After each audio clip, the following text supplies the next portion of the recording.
저는 세바시 대학 8기에 지피지기 심리학이라는 제목으로 이제 심리학 강의를 준비하게 됐고요. 오늘은 그 맛배기로 약간의 내용을 준비해 봤습니다. 자, 내 감정을 읽고 진짜 나를 이해하는 법이라는 제목인데요. 자, 본격적으로 들어가 보도록 하겠습니다. 저는 저녁을 국밥을 먹고 왔습니다. 자, 국밥이 완전 식품인 이유 혹시 아십니까? 자, 이런 얘기 들어보셨는지 모르겠는데 그 당시에 국밥집이 있었다면 아서 플렉은 조커가 되지 않았을 것이다. 아는 사람들은 다 아는 얘기예요. 그 당시에 국밥집이 없죠. 그래서 이 불쌍한 아서 플렉 씨가 결국 조커가 돼서 세상을 파괴한 이런 결정을 하고 마는데, 국밥은 사람한테 굉장히 여러 가지 기능을 합니다. 자, 특히 인간의 마음을 만들기 위한 굉장히 중요한 기능들을 하는데요. 국밥에 뭐가 들어있죠? 여러 종류의 국밥이 있습니다만 제가 오늘 먹고 온 거는 이제 뼈 해장국인데요. 뼈 해장국에는 이제 고기가 들어갑니다. 물론 돼지국밥도 있고 소고기 국밥도 있고, 고기가 들어가고요. 예, 야채가 들어가죠. 시래기, 우거지, 부추 이런 채소가 들어갑니다. 자, 그리고 이제 국물로 간이 아주 맛있게 돼 있고 밥을 말아 먹습니다. 자, 이런 구성 요소들이, 국밥의 구성 요소들이 가장 먼저 신경세포를 만든다는 거죠. 자, 사람의 마음은 생물학적으로 이루어집니다. 자, 사람이 몸을 가지고 있는, 몸과 뇌, 신경계를 가지고 있는 이런 생물학적 존재이기 때문에 사람의 마음은 기본적으로 신경세포에서, 뉴런에서 비롯된다고 볼 수가 있는데요. 뉴런의 구조를 잠깐 보시죠. 본격적인 내용은 대학에서, 세바시 대학에서 말씀을 드릴 텐데, 자, 뉴런은 이렇게 복잡하게 생겼습니다. 신경세포는 이 가지돌기라는 곳에서 이제 신호를, 다른 뉴런으로부터 신호를 받아서 이 뉴런 안에서 전류가 발생을 해요. 이 전류가 축삭이라는 긴 전기 코드 같은 부분을 통해서 전달이 됩니다. 그리고 축삭 말단에서 신경 전달 물질이 분비가 돼서 이제 다음 뉴런으로 신경 신호가 전달이 되는데요. 이 코드, 전류가 이동하는 코드를 보시면 이렇게 이제 마리집이라고 몰로 이렇게 쌓여져 있죠. 계란말이처럼 된 구조로. 이 구조가 바로 지방입니다. 자, 그리고 이 신경세포 자체는 단백질로 이루어져 있죠. 자, 얼마 전까지는 이 뇌세포가 한 12살 정도까지 만들어지고, 그 다음부터는 이제 재생되지 않는다, 새로 만들어지지 않는다라는 지식이 이제 상식처럼 받아들여지고 있었는데, 이제 최근에는 성인들의 뇌세포도 새로 계속 만들어진다. 아주 뇌가 생성될 때처럼 많이 만들어지진 않겠지만 만들어진다라는 얘기가 있습니다. 자, 그래서 국밥에 들어있는 고기가 신경세포를 만들고 이 마리집을 구성하는 이제 지방이 된다는 말씀이죠. 그래서 신경세포가 튼튼하게 신경신호를 전달할 수 있게 되고요. 그리고 이제 국물에 들어있는 나트륨, 이제 염화나트륨에 나트륨이 들어있고, 또 우거지랄지 시래기, 부추 같은 이제 채소에 칼륨이라는 물질이 많이 들어있습니다. 자, 이 신경세포에서는 나트륨 칼륨 펌프라는 원리에 의해서 이제 전류가 발생을 하는데, 그 전류를 발생시키는 성분이 국밥에 역시 들어있는 것이죠. 자, 뿐만 아니라 밥을 말아 먹지 않습니까? 국밥에는. 밥에는 인간이 바로 에너지로 만들어서 쓸 수 있는 이 포도당이 들어있죠. 밥에 들어있다기보다 이제 씹으면 이제 탄수화물이 포도당으로 변환되면서 바로 이제 힘을 낼 수 있고 머리가 돌아갈 수 있게 만들어주는 것이죠. 자, 뿐만 아니라 이 국밥이 이제 따뜻하기 때문에 체온을 보충해주는 역할도 있고, 이제 체액을 보충해주는 역할도 있고, 그래서 아주 힘들 때, 특히 기운이 다 빠지고 머리가 안 돌아간다 이런 느낌이 들 때 국밥을 한 그릇 딱 하시면 갑자기 이제 신경신호가 쌩쌩하게 돌아가는 느낌, 눈이 번쩍 떠지고 힘이 솟는 느낌을 받으실 수 있는 것이죠. 자, 그래서 주변 사람들의 위로나 이런 것도 중요하겠습니다만은 내가 혼자 내 마음을 추스릴 수 있는 아주 좋은 방법이 이제 국밥이라는 것이고요. 그래서 이제 심리학자의 관점에서 국밥이 왕정식품이라는 말씀입니다. 자, 이러한 신경계를 가지고 이제 마음이 만들어지는데요. 다음 내용은 이 신경계에 대한 내용입니다. 물론 이렇게 좀 복잡한 그림들은 나중에 이제 세바시 대학에서 본격적으로 말씀드릴 텐데, 이제 신경계와 뇌에서 어떤 이제 신호가 발생해서 전달이 되는데, 결정적으로 우리가 어떤 느낌이 든다, 어떤 감정이 든다, 뭔가를 하고 싶다. 자, 이런 부분이 신경세포 사이에서 분비되는 신경 전달 물질에 의해서 결정이 됩니다. 자, 신경 전달 물질에는 여러 종류가 있는데 대표적으로 뭐 도파민, 세로토닌, 아드레날린, 에피네프린이라고도 하고요, 엔돌핀 등등 이렇게 한 번쯤은 들어보셨을 이런 화학 물질이 나온다는 것이죠. 자, 대표적인 도파민에 대해서 말씀드려보도록 하겠습니다. 여러분들 요새 그 도파민 중독이라는 얘기 많이 들으시죠?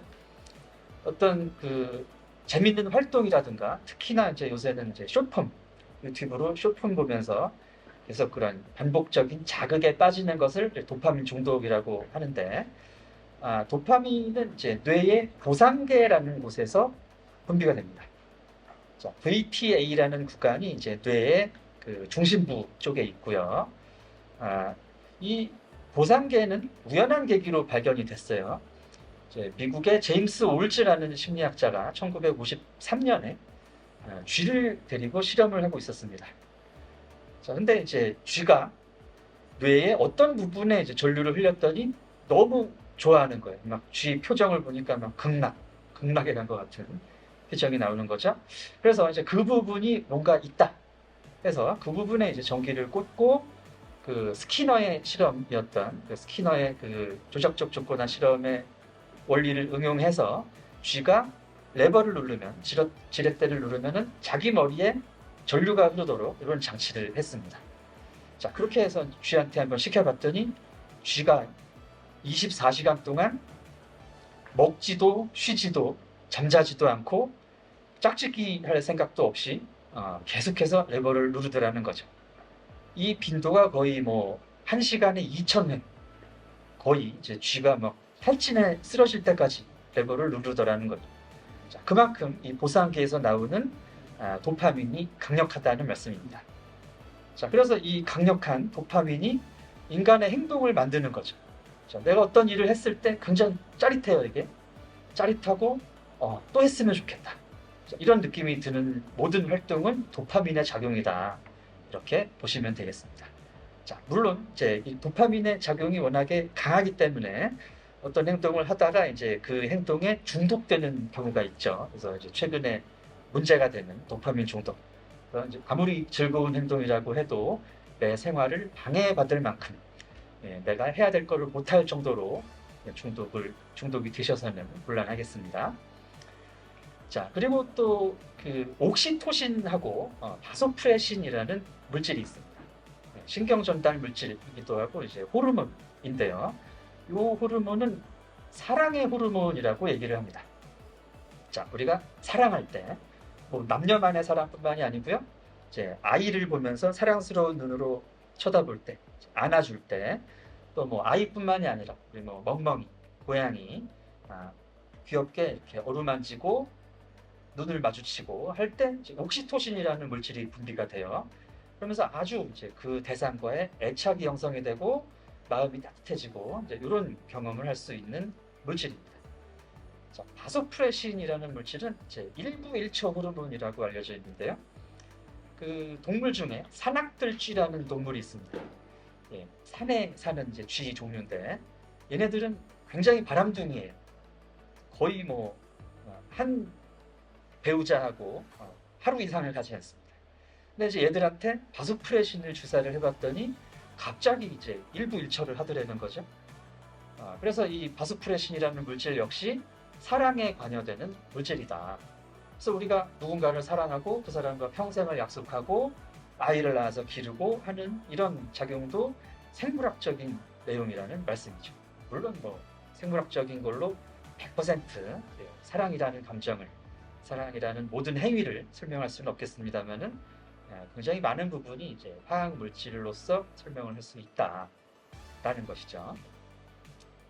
자, 추성훈 선수 사진이 나왔는데 우리가 그 싸울 때 또는 격렬한 스포츠를 할 때, 격렬한 운동을 할 때에는 아드레날린 또는 에피네프린이라는 물질이 분비가 됩니다. 또 이제 노르에피네프린, 노르아드레날린이라는 물질이 있는데 이 물질은요, 사람이 이제 위기 상황에서 잘 살아남을 수 있도록 도와줘요. 자, 내가 누군가 싸워야 되는 상황은 굉장히 위험한 상황이죠. 위험하고 내가 다치고 죽을지도 모르는 이런 상황입니다. 근데 이 상황이 너무 무섭고 위험하기 때문에 자칫하면은 이 상황에 내가 몸이 얼어버리게 되겠죠. 당황하고 몸이 얼어버리고 이러면은 금방 다치고 생명을 잃을 수 있기 때문에 이런 상황을 막기 위해서 이제 아드레날린이나 노르아드레날린이 각성을 해주는 거죠.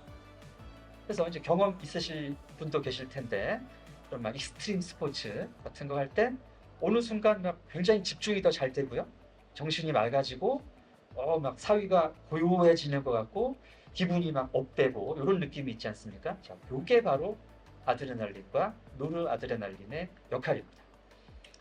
자, 해서 이제 운동 열심히 하시고 좋아하시는 분들은 이런 아드레날린 중독 같은 일도 경험을 하시죠. 자, 역시 이제 모든 활동에는 이제 중독을 주의하셔야겠습니다. 자, 중독의 조건은 그거예요. 내가 해야 될 거를 제대로 하고 있느냐, 그죠? 여러분 뭐 직장도 다니셔야 되고 가정에서 뭐 가족도 돌보셔야 되고 내가 할 일이 있지 않습니까? 이 할 일을 방해받을 만큼 어떤 행동을 내가 한다.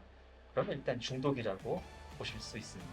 자, 중독은 보상계에서 작용하는 도파민과 이런 여러 가지 물질 때문에 일어나는 일입니다. 자, 지금까지 이제 기본적으로 마음이 어떻게 만들어지는가에 대해서 말씀을 드렸어요.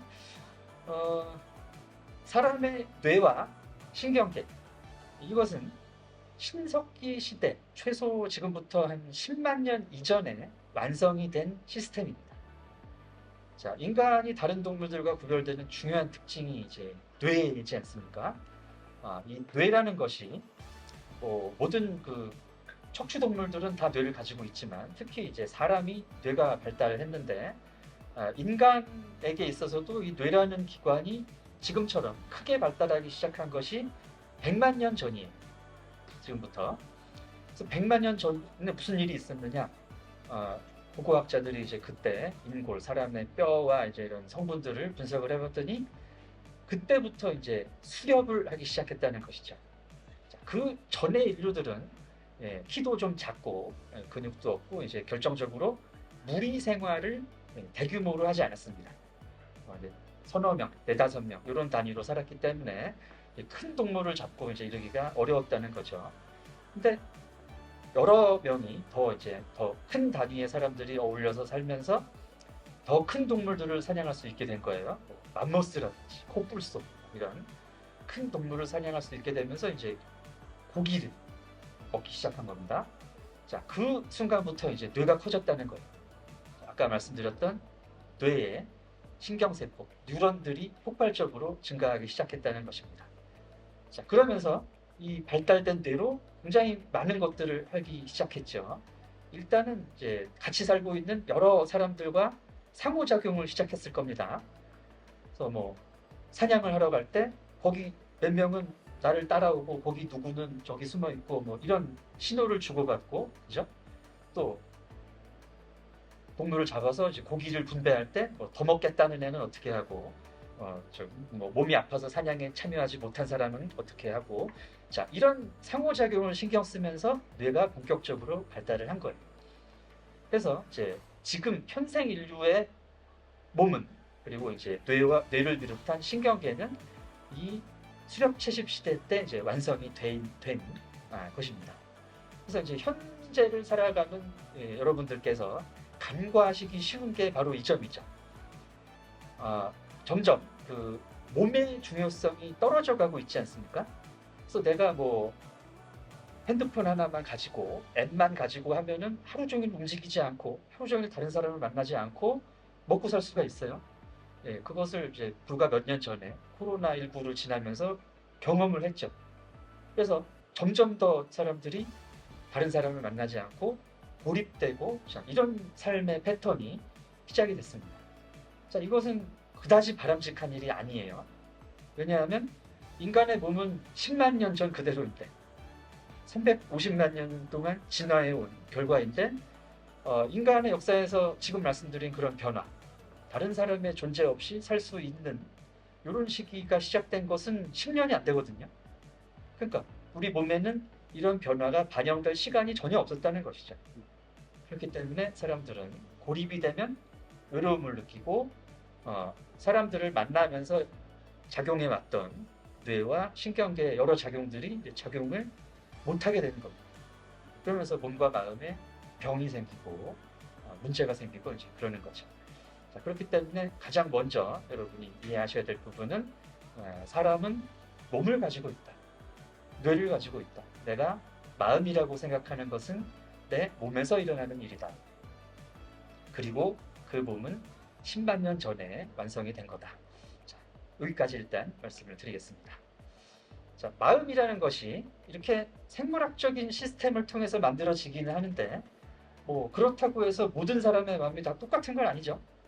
자, 개인차가 생기는 이유가 있습니다. 자, 이 부분은 심리학에서 이제 감각과 지각이라는 파트에서 다루게 되는데, 자, 눈, 코, 입, 귀 이런 감각기관은 누구에게나 있습니다만 이 감각을 통해서 내가 어떤 경험을 하는지는 개인마다 달라진다는 거예요.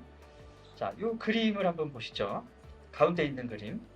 자, 이게 컵으로 보이십니까? 아니면은 마주보고 있는 사람들로 보이십니까? 그것은 내가 이 하얀 게 앞에 있는 물체인지 까만 쪽이 앞에 있는 물체인지 이것을 결정하는 과정에서 일어나는 경험이죠. 해서 똑같은 자극을 사람들이 본다고 해서 같은 경험이 일어나는 것은 아니라는 말씀입니다. 자, 이 왼쪽 그림 한번 보실까요? 이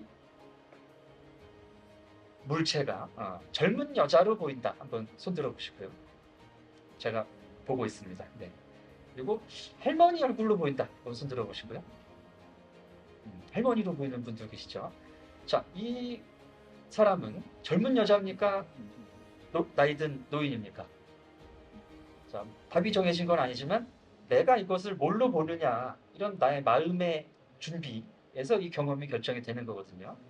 자, 가운데 있는 그림도 까만 그림자 부분만 보시면 어떤 이런 긴 훌라펠 같은 거를 부는 남자 모습으로 보이시지만 여자 얼굴로 보이기도 하시잖아요, 그죠?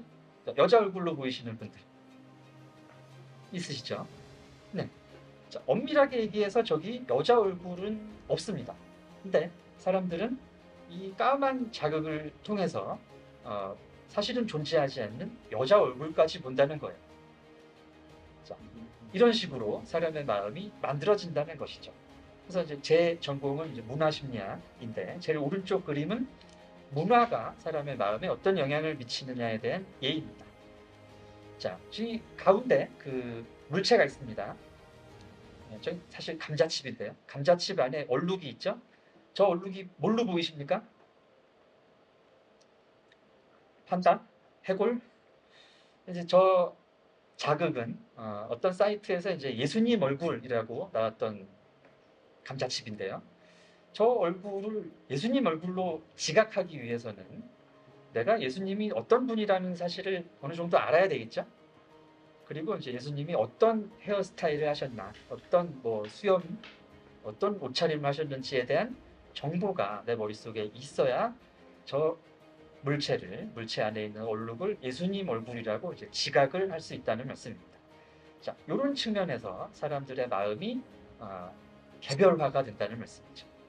똑같은 생물학적 시스템을 가지고 있지만 경험에 따라서 나의 동기나 내가 미리 알고 있는 사실들에 따라서 사람들의 마음은 달라질 수가 있습니다.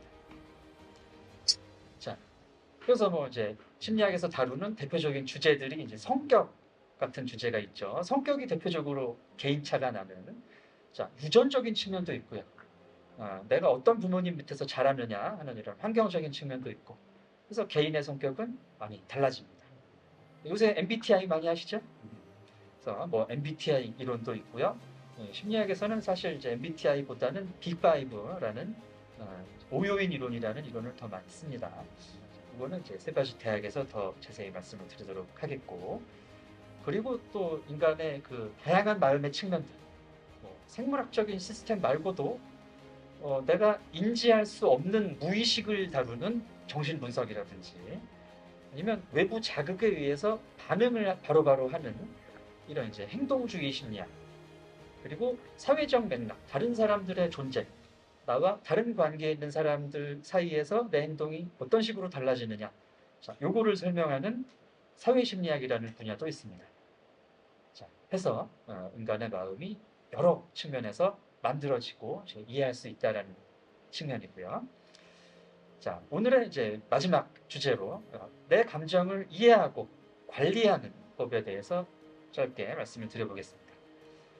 자, 감정이라는 것은, 마음이라는 것은 일단 생물학적인 시스템에서 나옵니다. 그래서 일단 나의 몸 상태를 이해하는 게 되게 중요해요. 자, 왼쪽 그림은 이제 흔들다리, 출렁다리의 사진인데, 자, 심리학에 출렁다리 효과라는 게 있습니다. 흔들다리 효과. 캐나다의 심리학자들이 연구를 한 내용인데, 흔들다리 위에서 굉장히 이제 불안하고 위험하고 그런 상황이니까, 이런 상황을 겪게 되면은 그 순간 옆에 있었던 이성을 사랑하게 된다는 거예요. 자, 이제 아직 미혼이신 분들 아니면 연애 중이신 분들에게 이제 팁이 될 수 있는 내용인데, 썸 타는 관계에 있는 사람들과는 가슴이 뛸 수 있는 곳에 가셔야 됩니다. 자, 어디요? 출렁다리 또는 이제 놀이동산. 근데 영화를 봐도 약간 좀 두근두근하는 영화를 보면, 자, 인간의 신경계 중에 교감신경계라는 것이 활성화가 됩니다. 교감신경계는 사람을 위기에서 구해주는 이런 역할을 하는데, 두근두근하고 숨이 가빠지고요, 동공이 확장이 되고 침이 마르고 이런 효과가 나요. 근데 이런 감정이, 이런 이제 신체의 반응이 내 옆에 있는 사람 때문이다 라는 생각을 하는 순간, 그 사람을 내가 사랑하나 보다라고 이렇게 생각을 하게 된다는 것이죠. 자, 물론 이제 이런 감정을 혼동할 수도 있습니다만은, 이런 신체 반응을 잘 이해를 하셔야 된다라는 말씀입니다. 자, 그래서 이제 감정, 기본 감정이라고 할 수 있는 것이 뭐 기쁨, 슬픔, 분노, 공포, 이제 혐오, 이런 감정들이 있는데, 이런 감정을 느낄 때마다 내 몸에서 느껴지는 반응이 달라요.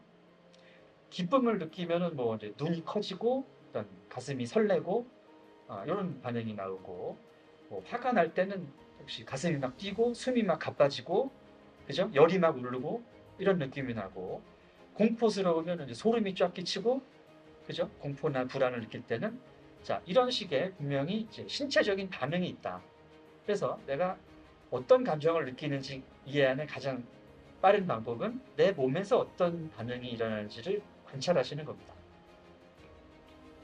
자, 그리고 이제 감정 중에는 문화적 감정이라고 해서 이제 우리말로 된 감정들이 있어요. 억울하다, 서운하다, 서럽다, 아쉽다. 우리는 이것을 감정이라고 인식하지 못하고 그냥 씁니다. 우리말이니까. 근데 잘 생각해 보면 내가 억울할 때는 어떤 변화가 일어나는지, 서운함을 느낄 때는 또 어떤 감정 변화가 일어나는지 몸에서, 자, 이런 부분도 잘 한번 살펴보시면 나의 감정을 이해하실 수 있다는 거죠. 내 마음을. 자, 그리고 이제 이런 감정을 좀 더 잘 이해하고 여러분이 이제 관리하실 수 있는 방법을 짧게나마 말씀드려 보도록 하겠습니다. 자, 비교적 빨리 이해하실 수 있는 감정들이 이제 지금 말씀드린 분노, 공포, 혐오, 기쁨, 이제 이런 거예요. 근데 생각해도 몸의 반응이 이제 확실하지 않거나 내가 왜 이런 느낌이지 하고 이제 곰곰이 생각해봐도 도달할 수 없는 어떤 부분이 있습니다. 자, 그거는 이제 이 정신분석학 쪽에서 융의 이론으로 이해를 할 수가 있는데, 이 무의식 속에 내가 굳이 보지 않으려는 그림자라는 부분이 있을 수가 있다는 거죠. 내가 사회적으로 칭찬을 받고 빛을 받기 위해서 해왔던 행동이 아닌 어떤 나의 그림자의 부분 때문에 내가 이런 느낌을 받는가, 이런 감정을 느끼지 않는가 하는 부분을 생각해 보실 필요가 있다는 겁니다. 자, 그래서 이 부분은 약간 시간이 걸리고 어려울 수는 있지만은 꼭 돌아보셔야 되는 측면이에요. 그래서 나를 돌아보실 수 있는 시간이 필요합니다. 그래서 뭐 도파민 중독하느라고나 이렇게 쇼폰 보시고 이렇게 밤새우지 마시고 핸드폰을 잠깐 꺼두시고 오랫동안 한 30분 이상 나에 대해서 내가 오늘 왜 이런 느낌이 들었을까에 대해서 한번 깊이 생각해 보시는 시간을 종종 가지시는 게 좋습니다. 자, 그건 또 웬만하면 이제 걸어 다니시면서 하시는 게 좋아요. 걸어 다니시면서 하면은 뭐 이제 나중에 배우시게 될 머릿속에 이제 해마라는 기관이 휴식을 취할 수가 있고요. 여러 가지 이점이 있습니다.